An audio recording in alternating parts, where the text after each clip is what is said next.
آپ نے کیا دیکھا، کس قسم کی تباہی زیادہ ہوئی ہے؟ وہاں پہ جو بنیر میں پچھلے 3 دنوں سے وہیں پہ موجود تھا، اور وہاں پہ جو حالات ہیں، جو میں آپ کو ایک مثال آپ کو اس کی دیتا ہوں کہ میں جس دن پہنچا ہوں تو میں کسی کے پاس افسوس کرنے کے لیے پہنچا، تو اس نے کہا کہ میرے گھر کے 13 لوگ شہید ہو چکے ہیں۔ تو اس نے نام جب رشتے بتانا شروع کیے کہ بھائی ہے اس میں، بھابھی ہے اس میں، نانی ہے، تو میں آگے سن نہیں پا رہا تھا۔ کل نکلنے سے پہلے میں پھر اس کے پاس دعا کے لیے رکا، اور اس نے وہاں پہ مجھے کہا کہ اب میں 81 شہیدوں کا وارث ہوں۔ تو یہ ایک جملے کے اندر، ایک ایکسپریشن کے اندر آپ کو سمجھ آ سکتی ہے کہ کتنے 81 شہیدوں کا ایک وارث ہے۔ اور مگر جو سب سے جو اس میں ایک خوبصورت بات ہے، یہ بنیر کے اندر، بشنوئی کے اندر اشفاق صاحب ہوتے ہیں، اور وہ اس وقت ساتھ ریلیف پہ بھی کام کر رہے ہیں۔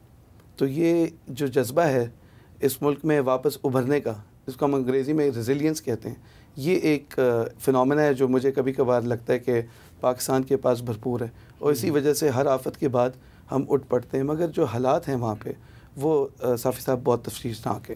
لوگوں کے پاس جو کھانے کی مسئلے مسائل ہوں، وہ ساری چیزوں میں بلکہ لوگوں کو آگے بتاتا ہوں کہ لوگ آپ سے آ کے کوئی کھانا نہیں مانگ رہا، وہ اس ٹائم پہ اتنا سٹنڈ ہے، وہ اتنا سن ہے، اس نے بیلچہ اپنے کندھوں پہ ڈالا ہوا ہے، اور وہ جا کے اپنے پیاروں کی وہ لاشیں ڈھونڈ رہا ہے۔ وہ کہتے ہیں بس مجھے مل جائیں کہ میں ان کی تدفین کر دوں۔ کوئی بندہ تھا وہ مسکرا رہا تھا میرے ساتھ، کہتے میری بھانجی تھی، 4 سال کی تھی، مل گئی مجھے، نشانی تھوڑی سی مل گئی مجھے جس سے میں نے اس کو پہچان لیا۔ اس بات پہ وہ مسکرا رہا تھا۔ تو یہ ایک ایسی چیز ہے جو فنومینا ہے، وہ مجھے لگتا ہے بڑا ایکسکلوزیو ہے پاکستان کے ساتھ اس معاملے میں۔ ڈاکٹر حیدر صاحب، اس وقت جو ریلیف کا کام ہو رہا ہے اس میں بنیادی طور پر کن چیزوں کی ضرورت ہے؟ لاشیں نکالنا ابھی تک ترجیح ہے؟ ابھی تک لوگ دبے ہوئے ہیں ملبے میں؟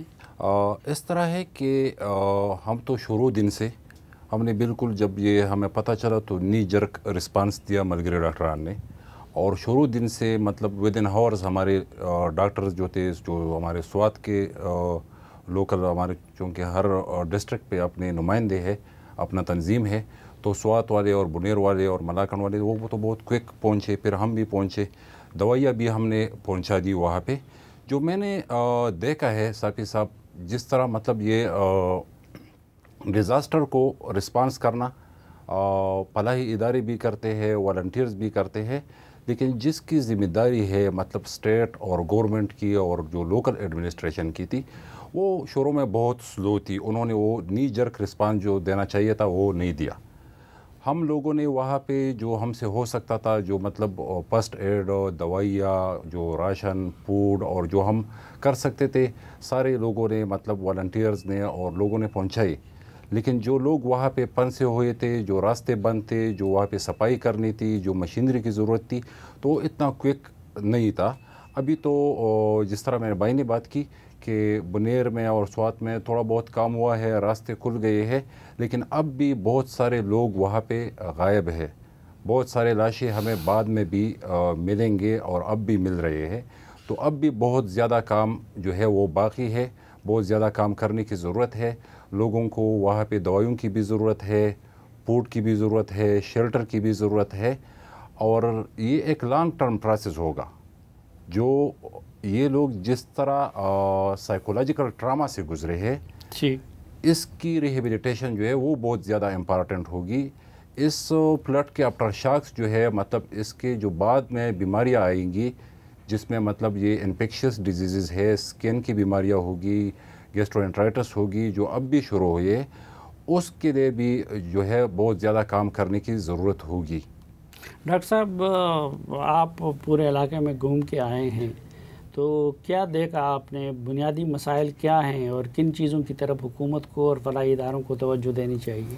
ایک دو باتیں میں وہ کرنا چاہوں گا کہ آپ نے آغاز میں فرمایا کہ ڈیم نہ بننے کی وجہ سے بارشیں ہمارے لیے باعث رحمت کے بجائے باعث زحمت ہوتی ہیں۔ اس میں ایک اضافہ کر لیجئے کہ ان پہاڑوں پہ جو درختوں کی کٹائی کی جاتی ہے اور جو آبی گزرگاہوں پہ تعمیرات کی جاتی ہیں، وہ ہماری تباہی کا بھی باعث بنتی ہیں۔ اور اس علاقے میں خاص طور پہ جو کہ بنیر کے علاقے میں جو سب سے بڑا پہاڑ ہے ایلم نام کا، اس کی ایک طرف بنیر ہے اور دوسری طرف سوات کا وہ علاقہ ہے جہاں پہ یہ تباہی آئی ہے۔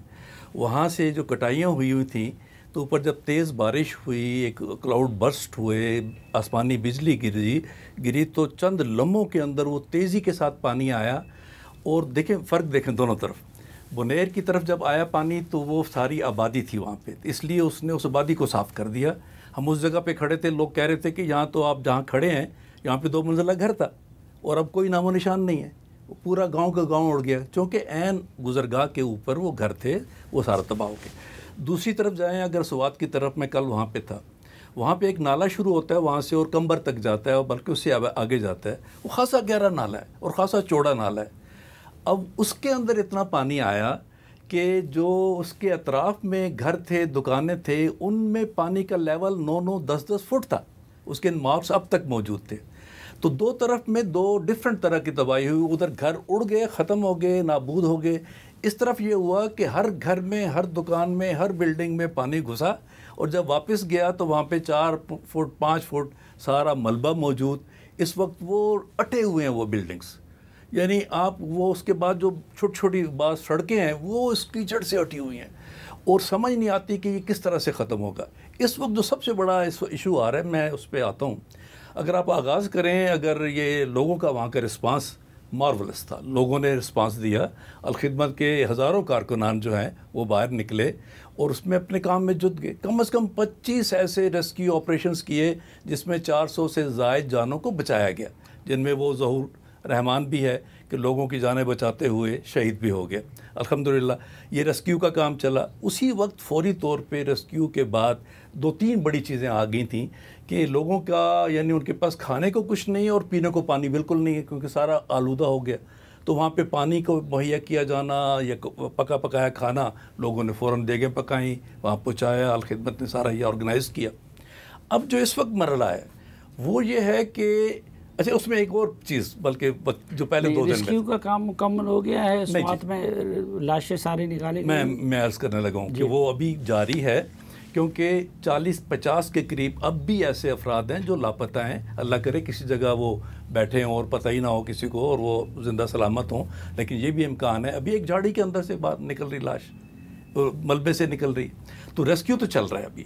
اچھا اس دوران جو وہاں کے لوگوں نے، جن کا میں کہہ رہا ہوں کہ بھئی الخدمت کے اور دیگر کارکنان نے جو ان لاشوں کے حصے جمع کرنا ہے، ان کو غسل دینا، ان کو کفن دینا، تابوت دینا، پھر تدفین. آپ نے دیکھی ہوگی پکچرز کہ 35 لاشیں ایک جگہ پہ دفن کی گئی ہیں، اینٹوں کے ساتھ وہ بنا کے پوری جگہ، اور وہاں پہ ان کو دفن کیا گیا. یہ سارا سلسلہ ہوا. وہ شوق سے تو لوگ نکل آئے ہیں. اب وہ دیکھ رہے ہیں کہ کیسے اپنے گھروں کو دوبارہ جائیں. جو اگر بچ گئے ہیں، جو ختم ہو گئے ہیں، ان کو تو ٹینٹ چاہیے اور ان کو تو دیگر چیزیں چاہیے تاکہ وہ عارضی طور پہ رہ سکیں. لیکن جن کے گھر باقاعدہ موجود ہیں لیکن وہ رہنے کے قابل نہیں ہیں، اس کے لیے بہت بڑے پیمانے پہ کام کرنے کی ضرورت ہے. الخدمت نے یہ کام کیا جی کہ اس وقت کوئی 10 کے قریب ایکسکاویٹرز ہائر کیے ہیں. جو ایک ایکسکاویٹر جو ہے 5000 روپے پر گھنٹہ اس کا کرایہ دے رہے ہیں ہم. اس کے ساتھ اتنی تعداد میں ہم نے ڈمپرز لیے ہیں، اتنی تعداد میں ہم نے ٹریکٹر لیے جن کے آگے بلیڈ لگے ہوئے ہیں، اور سینکڑوں کی تعداد میں کارکنان ہیں. ان کو ویل بیروز دیے ہیں، بیلچے اور گینتیاں دی ہیں، اور وہ لگے ہوئے ہیں. کل میں سارا دن ان کے ساتھ گزارا ہے الحمدللہ. اور وہ ایک ایسا مارولس کام کر رہے ہیں کہ لوگوں کے گھروں کو صاف کر رہے ہیں، ان کے سامنے جو گلی ہیں ان کو صاف کر رہے ہیں. اس میں کم از کم 2-3 ہفتے لگیں گے. اگر ہزاروں کی تعداد میں کارکنان جس طرح اب لگے ہوئے ہیں وہ تھکے نہیں، لگے رہیں اور مزید لوگ شامل ہوتے رہیں، تو انشاءاللہ 2-3 ہفتوں میں کم از کم وہ جگہیں صاف ہو جائیں گی. پھر خشک ہونا شروع ہوں گی. پھر ان کے اندر کچھ بچا نہیں ہے، ان کے گھروں میں کوئی چیز نہیں ہے، وہ پرووائڈ کرنا ہوگا.